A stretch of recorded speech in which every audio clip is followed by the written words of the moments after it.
to be an exciting week for new issues. 4 Belgian bonds worth 2 billion are to be sold today. The Belgians have thought up a slogan: our government bonds won't leave you cold, even in winter. Michael Puschmann and his colleagues at Baader Bank in Frankfurt deal in European sovereign debt. I've been in the business for 20 years. Current volatility is unprecedented in my experience. Markets are extremely nervous. We're seeing market fluctuations in a single day that we didn't used to see in a whole year. The traders are go-betweens, with sellers on one side and buyers on the other, and a cryptic language of their own. Baader Bank Jan 40, 105 offered in 2 million. Januar 14, 148 Briefe 2. Business is tough. The Eurozone is in crisis, and demand for European sovereign debt is way down. Last week, an auction of 10-year German bonds was a flop, failing to find takers for a third of the volume, because the interest rate was considered too low.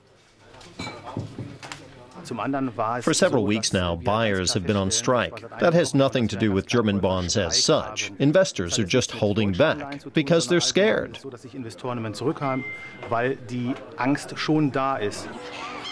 The mood is gloomy in Frankfurt, the world's leading marketplace for sovereign debt. This is where the old stock exchange used to be, and where the trade in bonds began 3 centuries ago.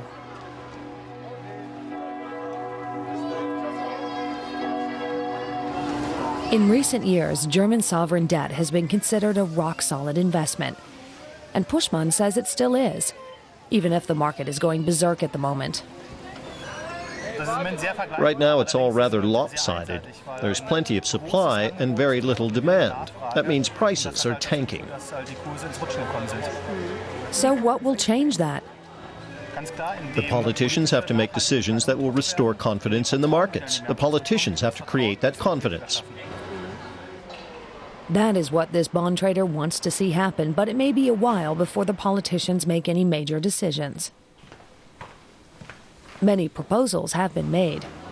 One is for issuing common Eurozone bonds. Does Puschmann think they could be part of the answer? I'm skeptical about Eurobonds. I don't think it's the right way to put the finances of member states on a sure footing. Common Eurozone bonds would make the strong weaker and not the weak stronger. This week, France, Italy, Spain and Belgium are hoping to place 19 billion euros of bonds. The traders here are eagerly awaiting developments.